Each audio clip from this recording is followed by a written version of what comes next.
Lottie-dottie, who gets the Gotti? Here it goes. All right, and the game award for Game of the Year goes to God of War.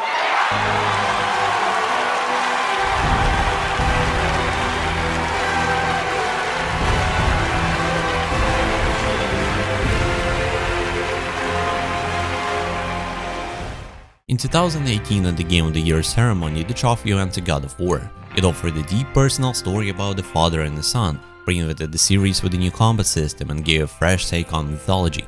The Scandinavian setting, the emotional moments between Kratos and Atreus, the intense battles, all of it drew players in from the very first minutes. But standing next to it that year was another nominee, one that for me became far more meaningful. Red Dead Redemption 2. It's not just a story about a gang or a single outlaw, it's a story about how a game can reshape an entire genre and maybe even the way we see video games as an art form. In this video I want to talk about why I think the story of Red Dead Redemption 2 deserves the Game of the Year title, and how it is even possible to pour so much soul into a project and still walk away without the biggest prize.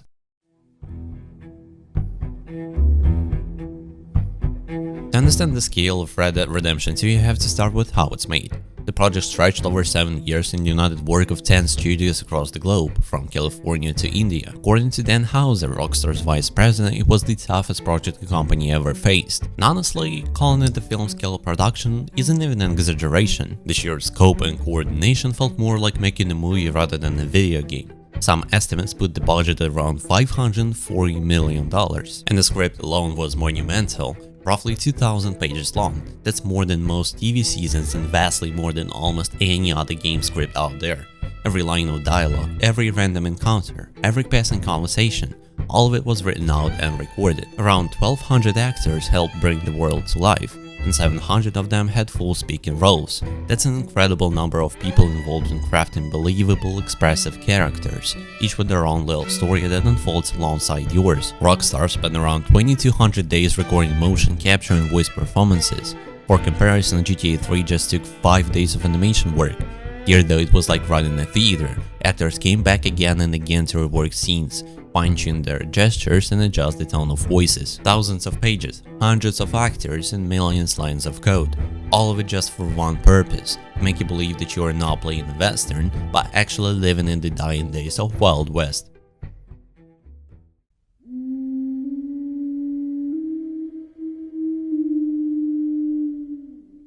And then the world already seems complete. But how can we ensure that every inhabitant reacts naturally and believably?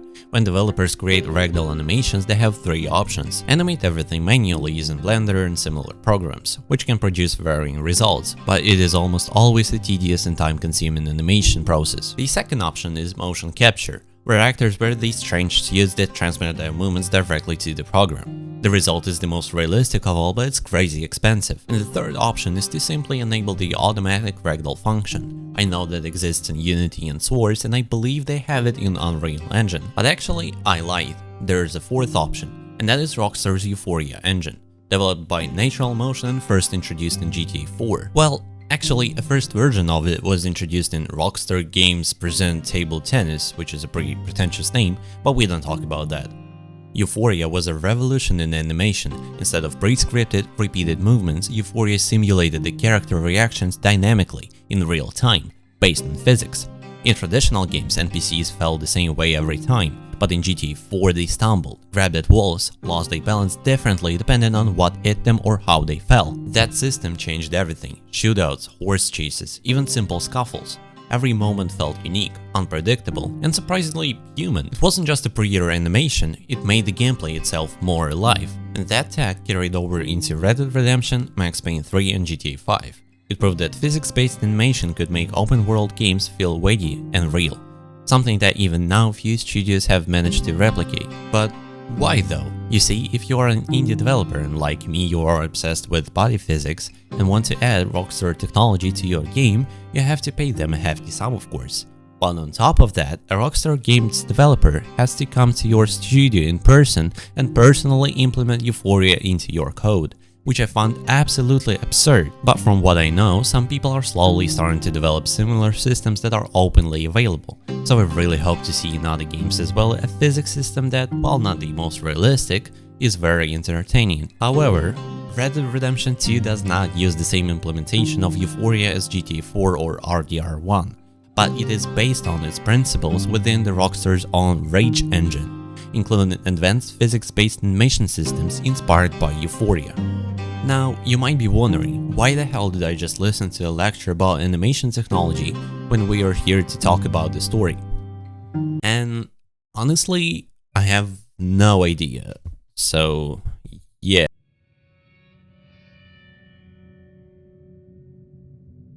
A black screen appears before our eyes with the words, "The end of 19th century, the era of gunslingers and outlaws is at the end." This simple phrase already sounds like an omen. And then we find ourselves in cold mountains where a Vanderlyn gang veteran in the weekend is trying to find shelter after a tragedy in Blackwater. There's no place for courage in these snow-covered slopes. Everything here is permeated with a sense of the end. Survival becomes the main purpose, and it is this mood that sets the tone for the future narrative. From the very beginning, the player does not get a complete picture, only fragments of words and hints. We hear that something went wrong in Blackwater, that people and money were lost there, but there are no details. This vagueness makes the story even heavier. Every mention of a city turns into a hidden bomb ready to explode later.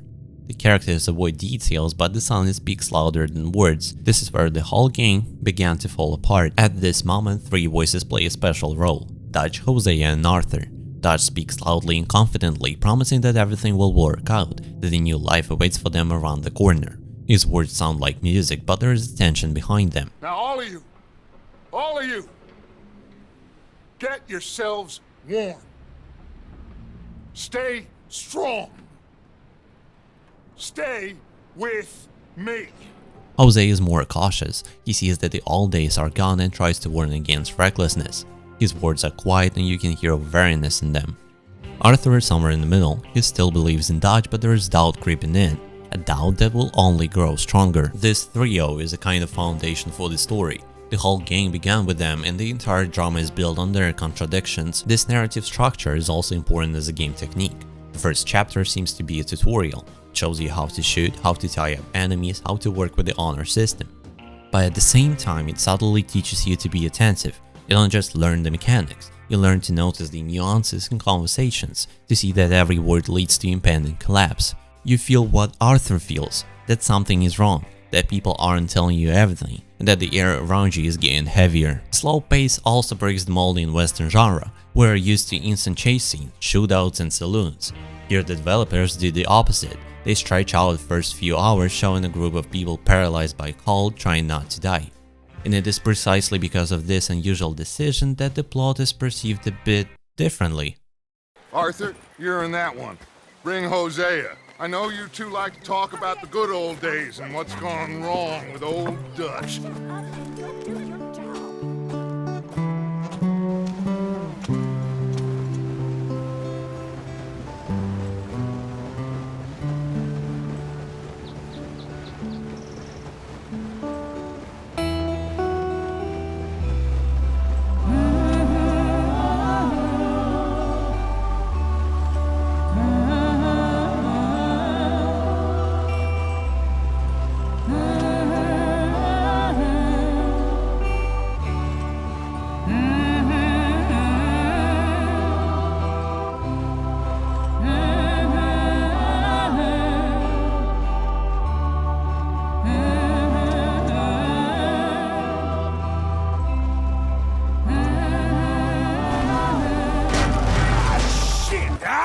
Broke the goddamn wheel.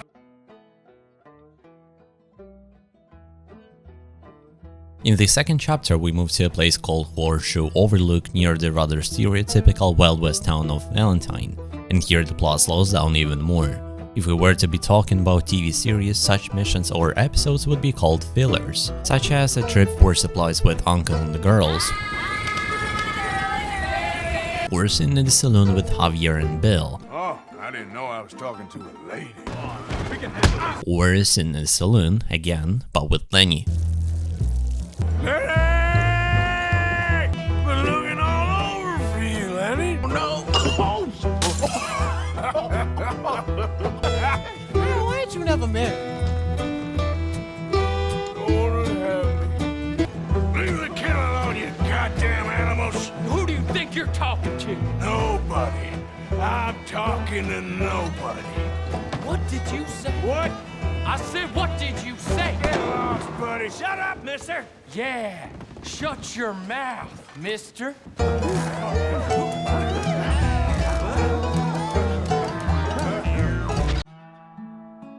All these missions do not really move the plot forward, but they do something much more important. The thing is that we start watching the story from the beginning of its end. We do not know who these people are except for the few characters from the first game. We didn't see how the whole game came together, and we didn't even see the Blackwater robbery that everyone is talking about. So the second chapter serves as an introduction to the characters, with the dialogue slowly reveal the events that took place earlier, and we also understand who is our friend and who is our enemy. And this is why the beginning of Arthur's story works like a slow flame. It does not explode instantly but smolders, laying the foundation for the whole tragedy. That slow beginning, which showed us the doubts and promises, gradually leads us to the figure of the leader. After all, it is he who decides where the family is headed, and it is his words that will soon become the fire that begins to burn the game from within. Dutch was long perceived as a charismatic leader, a master of words. His speeches created a sense of unity and an almost mystical belief in freedom. He transformed the meager existence of the outlaw into a special family, where his words served as a guide and comfort. At the beginning of the story, this seems to be the force that held desperate people together, but the game shows that these monologues were not always sincere. In the second chapter, you can find a note in which Dutch left his speech, which he rehearsed like an actor. This creates the impression that what is more important to him is not the essence, but the image, not the salvation of the game, but controlling how he is perceived. And here for the first time appears a fracture between his words and deeds. And then there is Micah Bell, whose influence becomes increasingly apparent. At first he seems like just a rough and impulsive fighter who enjoys risk and violence, but gradually he takes place of the closest advisor. If Jose is the restrained voice of reason who suggests avoiding bloodshed, then Micah amplifies Dutch's worst impulses: harshness, audacity, and the pursuit of power at any cost. At the same time, the game leaves room for interpretation. There are episodes where Agent Milton hints that Micah may have been the informant who leaked information, but it is never truly revealed, which makes the effect even stronger. The player is left wondering how sinister his role really is. Over time, Dutch's decisions begin to increasingly conflict with his ideals. For example, the murder of Angela Bronte in Saint Denis. You're pathetic. Well, I am. Because from where I'm sitting, you're the one deserving of pity, my friend. All your men, all your money, it weren't no match for a bunch of bumpkins. You are nothing. You do nothing. You mean nothing. You stand for nothing. Me, I run a city. And when the law catch up to you, you will die like nothing. I am this country. You are what people are running from. I possess things that you will never understand. You don't even possess your own men. $1,000 to the man who kills him and sets me free.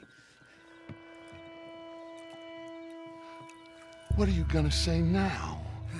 They are even bigger fools than you. No doubt. The law will find you. Already, the dogs are on the way. Oh, yeah. Oh, you're right. You are so right. They are good at smelling filth, huh? So filth has got to be disposed of. Your friends, the Pinkertons, are gonna come and rescue you, you repulsive little maggot.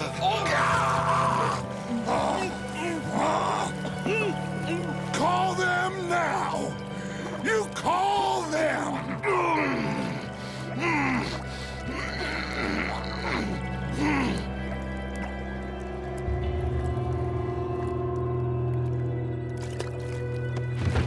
Instead of a wise calculation, we see a cruel, demonstrative act that repels even those who are used to turn a blind eye to the violence. This scene acts as a point of no return. What could previously be attributed to circumstances begin to look like a loss of direction. And speaking of points of no return. Come out! It's over! Shit. Abigail. Dutch! Get out here! Get out here now! Someone must have squealed. Never should have gone after Bronte, Dutch. Mr. Milton? Let my friends go! Or folks, they are gonna get shot unnecessarily! Your friend? Why would I do that? Come on, Milton! It's over. No more bargains, no more deals. Mr. Milton, this is America, You can always cut a deal. I've given you enough chances. Come on!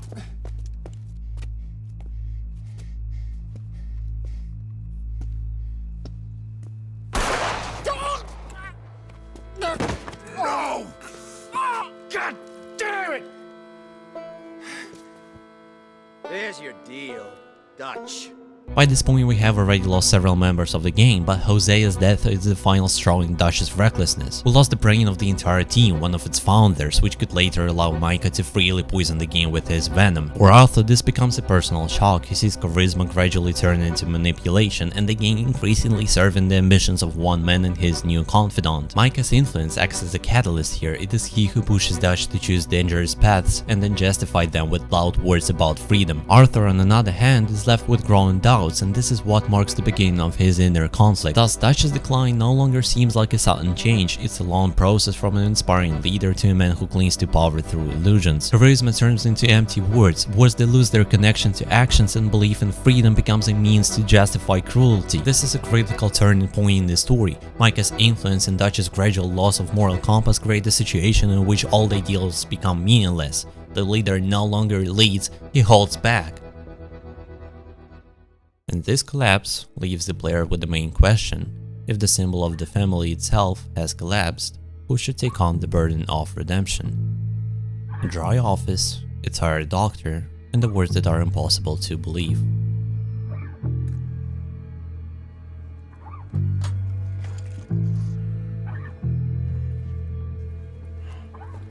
What is it? It's not good news. I guess that. You got Tuberculosis. Really sorry. This scene becomes a turning point not only for the hero but also for the player. The disease ceases to be a backdrop and becomes a countdown. From this moment on, every mission and every line takes on a new meaning. For the first time, Arthur truly thinks not about the gang and loot, but about what to do with the rest of his life. The symptoms do not disappear and cannot be cured. The cough becomes the harbinger of the finale, and for the player a reminder that there is no escaping this path. It is his illness that forces Arthur to rethink his priorities. He gradually changes. Once a tough thug, capable of turning a blind eye to cruelty, he now begins to reveal what Mary once expressed in a letter. There is a good man within you, Arthur, but he is wrestling with a giant. This line becomes a key metaphor for the entire arc. The game literally divides his inner world into two poles: ruthless strength and kindness that seeks an outlet through actions. Where Dutch still makes solemn speeches and clings to the image of freedom, Arthur begins to act quietly and pragmatically. When charisma increasingly turns into empty words, his practical actions take on the weight. The player witnesses one character drifting towards illusion while the other approaches honesty through death. All right, Arthur, come on, let's go. You go. Keep pushing, Arthur. No. No. I think I've pushed all I can. Come on. You go. We ain't got time for this, not now. It would mean a lot to me. Please. There ain't no more time for talk. Go. Arthur. Go to your family. Arthur! Get the hell out of here and be a goddamn man. You're my brother. I know. I know.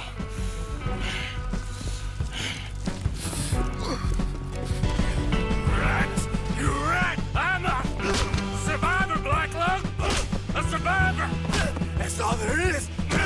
Living and dying.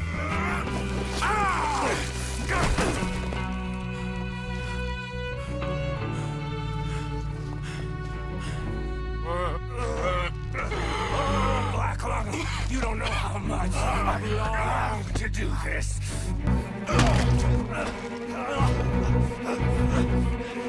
All there is, winning and losing.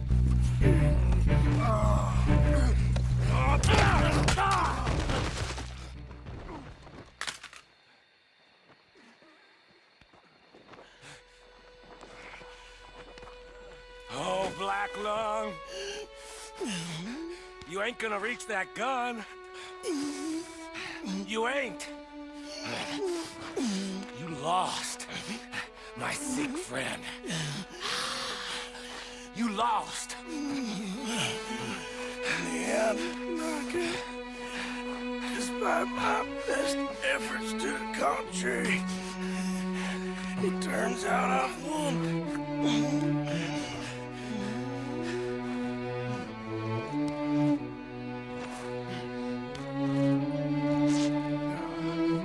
God damn you. It is over. Now, Arthur. It's over. Oh, Dutch. He's right. You know it, and I know it. He's sick. He's dying. He's talking crazy. Up there on the ridge! I gave you all I had. I did.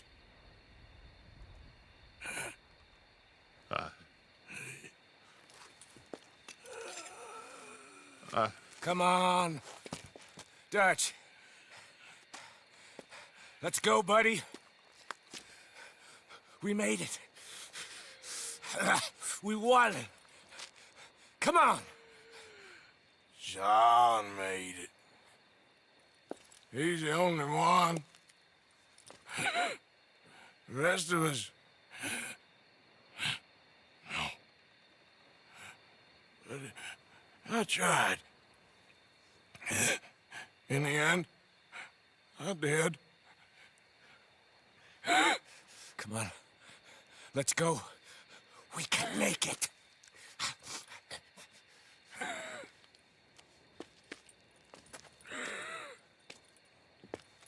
Come on, Dutch. Come on! Ah!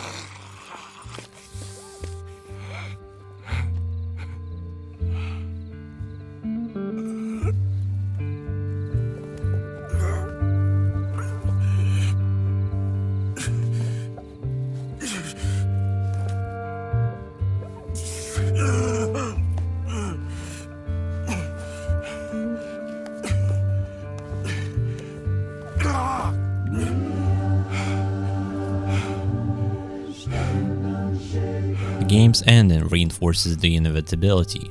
Arthur's illness finishes him off, but his final scenes become more powerful precisely because of the choices he has made. Here the player gets different versions of the outcome, depending on their level of honor. You can see more cynicism, more cruelty, or, conversely, a desire to help and forgive. Many critics and players consider the path of high honor to be most appropriate for the theme of redemption, as do I.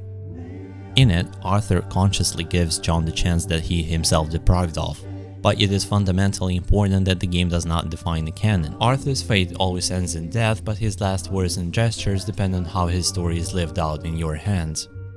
Nevertheless, the ending is filled with symbolism. Arthur dies and with him goes the Dutch era, the old order of the game, the illusions of brotherhood and freedom, the whole architecture of lies. But instead the main theme remains, a message to those who are still alive. John Marston becomes the bearer of new opportunity, not because of his ideal character, but because of the chance to try a different choice, to renounce violence for the sake of his family. Arthur seems to relay this message not with words but his own sacrifice. If you look at the whole arc from above, it is closer to a literary tragedy than to a typical game scenario. There is a vice in the form of vanilliness, inevitability of the end, the destruction of leader's image and the personal transformation of the hero. Arthur lives a path that does not allow him to emerge victorious but makes redemption possible. His death fits into the laws of tragedy. The ending does not signify defeat, but rather the completeness of a finished story. He leaves behind not gold or victories, but an example. Red Dead Redemption 2 did not win Game of the Year in 2018. That award went to God of War. But few games rise to such a level of emotional truth. The Arthur story is like a prayer that even at the end of your life you can change your path. Honor and self-sacrifice don't become empty words if you manage to make them part of your last steps. It is this quality, a memory of a man who refused to think of himself and thought of others, that remains with players years later. They remember not only the open world of West and the shootouts, but also how the last hero decided to live out his twilight years. Thus, the ending becomes a legacy. Even after losing a battle and losing his life, Arthur wins in the most important way. He becomes a symbol of redemption for those who remain. And this memory stays with players longer than any award or title. Thanks for watching.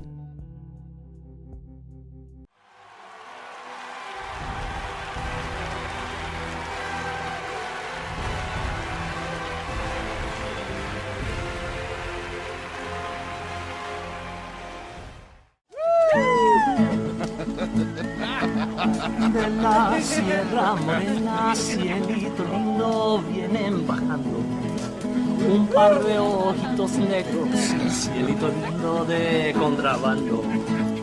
De la sierra morena, cielito lindo, vienen bajando un par de ojitos negros, cielito lindo de contrabando. Ay, ay, ay, ay, canta y no llores, porque cantando se alegra el cielito lindo los corazones. Ese lunar que tiene cielito lindo junto a la boca, no se lo des a nadie, cielito lindo que a mí me toca. Ese lunar que tiene cielito lindo junto a la boca, no se lo des a nadie, cielito lindo que a mí me toca. Ay, ay, ay, ay.